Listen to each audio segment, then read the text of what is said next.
This is Ram Showcase on Sports War Radio with your host, Sheriff Joe Bags.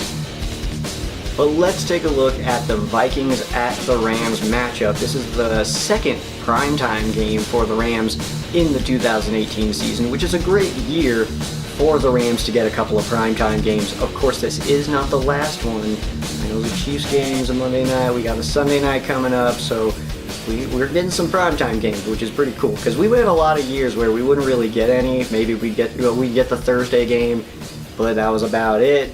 Sunday night game, I couldn't even tell you the last time I watched the Rams on Sunday night. I know it's out there, and we'll talk about that, of course, when that one comes up. But I don't know. It's been a little bit. But this game on Thursday night, this game will be on Fox and NFL Network, 5:20 p.m. Los Angeles time for your kickoff. The Rams opened as 6.5-point favorites. That line stands right now. The Rams are 2-0 at home this year, while the Vikings are 0-1 on the road. So they haven't won on the road, but they also haven't lost on the road. So that's something we're going to need to keep an eye on. Joe Buck and Troy Aikman obviously on the call. They are the Thursday squad. And Hannah Storm and Andrea Kramer will be doing the call for Amazon, which is the first time ever that two females will call a game together. Of course, Beth Moen really kind of breaking down that barrier for females calling games. I know a lot of people don't really like Beth Moen, and personally, I'm kind of on that same wagon. I'm not necessarily the biggest Beth Moen fan. I appreciate what she's doing, but and it has nothing to do with the fact that she's a female, but I just think she's a little bit boring. There's plenty of male commentators that I find extremely boring also. Joe Buck being one of them, so we get to see him also. Enough about the commentators, though. Let's take a look at this matchup. The Los Angeles Rams offense versus the Minnesota Vikings defense. The Rams offense ranks third in the NFL, taking that spot from the Chargers, who held third-ranked offense going into last week. Now, the Minnesota Vikings defense ranks 10th in the league. The Rams passing the ball tied for fourth, which actually happens to be tied with the Minnesota Vikings, tied for fourth, versus the Vikings defense, who against the pass ranks 9th. Running the football, the Rams currently rank 6th, and the Vikings defense ranking 14th. Let's take a look at the Vikings offense versus the Rams defense. Vikings offense ranking 14th, Rams defense 6th in the NFL right now, and then of course the passing attack for the Vikings tied with the Rams at 4th, and the Rams are ranking 6th, giving up just 199.3 yards per game in the air, so sub 200 for the Rams defense there. And running the football, the Vikings rank 31st on the ground, where the Rams are ranking 9th. So last week we did see the run game for the Chargers really pick up in the second half, so I think that's something the Vikings are going to try to get established, but I mean, they haven't really been able to do it so far this year, so that's going to be something to obviously keep an eye on. As far as running the ball for the Rams, by the way, I just wanted to throw in this little tidbit here, is that Todd Gurley now has 40 rushing touchdowns in his career and is now 6th all-time for Rams runners, and as far as yards go, and I think that's absolutely amazing. Kid's super young, obviously extremely talented, did miss a little bit of time in his rookie season, but for the most part, he's been absolutely ripping it up in a Rams jersey with those horns on his helmet. Hopefully, those stay forever.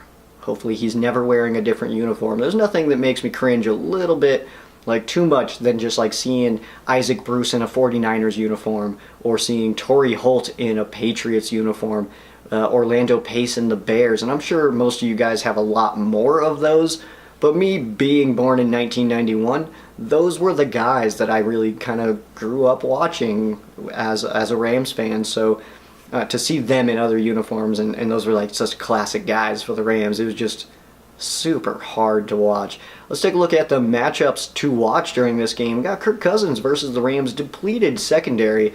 Kirk Cousins and the Vikings do boast a pretty powerful pass attack, so the Rams defense is going to be tested here, especially on the depth. The Rams only have 4 sacks on the year, while the Minnesota Vikings do have 10, but that's just to give you perspective. But in this game, if the Rams can get that pass rush really going and get to Kirk Cousins, then it could kind of supplement the lack of starters that are really playing in the secondary for the Rams. But this is going to be one of those games, because we've seen in the first 3 games that the Rams are getting pressure. They are getting after the quarterback. they're just not exactly getting home. So that's something that I'm going to keep an eye on as this season progresses, is how teams are really handling this Rams pass rush, because we just don't really have time to get there. People know that the Rams have a strong pass rush, and they're just getting rid of the ball as fast as they can. So it's really difficult for this Rams front. The Minnesota center, Pat Elflein, will be facing Ndamukong Suh. That will absolutely be a battle to watch. Elflein did take limited snaps last week, did get 22 snaps after being hurt. So he's coming back, he's full go, and he's going to be battling Ndamukong Suh. So that should be a really fun one to watch. Minnesota Vikings defensive end Stephen Weatherly versus Andrew Whitworth. Whitworth was going to go against Everson Griffin, but that will not be the case, and Weatherly will take that spot. The starting corners for the Minnesota Vikings, of course, Trey Waynes is questionable, and Xavier Rhodes versus the Rams wide receivers, Brandon Cooks and Robert Woods. And you could add Kupp in there too, but for the sake of this, I'm going to go with Brandon Cooks and Robert Woods. I think that Jared Goff is going to be able to find Cooks and Woods. He's going to be able to have a strong day. The question is, how strong of a day, and do we really just go running the football? The Vikings, of course, 14th against the run. I do believe that the Vikings are really going to try to hone in on Todd Gurley, so I do think there will be some openings for Jared Goff and this pass attack to get some stuff done. As far as Todd Gurley, I went versus Anthony Barr for this one. Anthony Barr did totally get hurdled by Josh Allen last week against the Buffalo Bills, and I'm just interested to see if maybe we can get a Gurley hurdle, because that would be pretty fun stuff. Punt returner, kick returner Marcus Sherrill's questionable for the Rams, versus the Rams, and if he cannot go, Mike Hughes would take his place returning those kicks. Minnesota right tackle Rashad Hill questionable for Thursday. Brian O'Neill would start if Hill is not able to go. And left tackle Riley Reif questionable as well. And no backup is listed on the depth chart, so that's going to be something to keep an eye on. I will absolutely keep you guys up to date on that one. And Minnesota running back Dalvin Cook questionable for Thursday, but Mike Zimmer says he has the possibility of playing. If he is not a go, Latavius Murray would get the start. And also, here's just a little note, Todd Gurley calls Thursday night games, quote unquote, the dumbest thing ever. And I've got to be honest with you guys, I'm inclined to agree. I think this short week stuff for every single team, at least once a year, or the one time a year, is just too much. I think that a short week, especially in a sport that is as physically demanding as football is, I think Thursday night games right after a Sunday are very difficult on players. I would almost like to see something how they kind of handle the international series, where maybe you have a bye week before your Thursday night game, and so you have that bye week, then you play Thursday, and then you kind of have like a half bye week. I think that would kind of put to bed all of these issues with the Thursday night games. And of course, this Thursday night game is really tough because the Rams did suffer some injuries. If this was a Sunday game, I would feel really good about saying that Marcus Peters is going to play. The fact that it's a Thursday game, it's hard to say. It's hard to say, especially with that injury.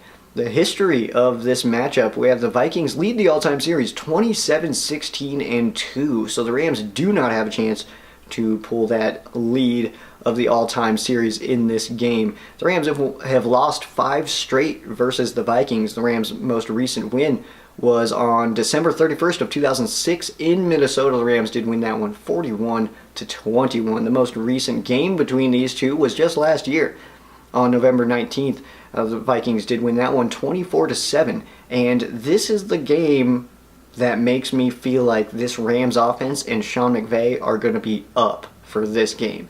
I feel like the Rams offense is going to put together an awesome game plan and really get it going. Because when you have a team that's averaged 30 points a game last year, scored 7 points against the Minnesota Vikings, and if you go back and watch that game and you watch what the Rams are trying to do, it just wasn't working. It was a lot of the zone runs.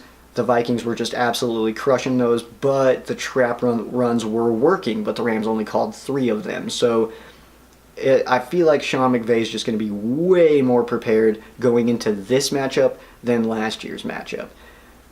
Let's see here. The first game between these two was November 5th of 1961. That was a 31-17 Rams win. The second game, less than a month after that, was December 3rd, 1961, which was a 42-21 victory for the Vikings. So it started off the bat as kind of a crazy series. Longest streaks in this series, the Minnesota Vikings' longest streak is 6 wins from 69 to 73, and the Rams' longest streak is 4 from 78 to 85. Points scored in this matchup, the Minnesota Vikings have put up 1,018 points, while the Rams have put up 970. Of course, last week, the Rams and Chargers had scored 290 apiece against each other. Of course, that is no longer the case. The Rams broke that tie and now have a 2-game series lead over the Chargers. But we're going to get into, not going to get into Chargers anymore, as we got the Vikings coming up. In the playoffs, the Vikings lead the all-time series 5-2. So this isn't a playoff game. Obviously, we all kind of know that, but I thought that was a little bit interesting that the Vikings have beaten the Rams 5 times in the playoffs to just 2 losses. And the last time the Vikings played a game in Los Angeles was November 29th, 1992. That was a 31-17 victory for the Minnesota Vikings. So it has been a while since they have played in Los Angeles. I think that's obviously a safe thing to say. So that is going to do it for the first half of this show. What's up, everybody? So thank you guys for checking out the YouTube video. If you guys do want to hear the rest of the episode, I will drop a link in the description, so make sure you just scroll a little down there and you'll be able to listen to it. You'll get the fan quesos and then, of course, everything we talked about before the Vikings at Rams matchup. Make sure you guys follow the Ram Showcase Facebook page and Twitter pages and everywhere else, really. That's at Ram Showcase on Instagram and Twitter, facebook.com/Ram Showcase. You can also follow me as well.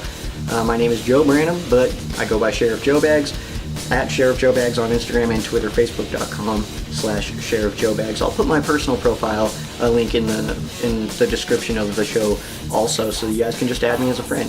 Make sure that you guys mention something about that you're actually a real person, because there are a lot of fake friend requests and I don't accept those. So if you guys want to also shoot me a message and just let me know, make sure you guys do that.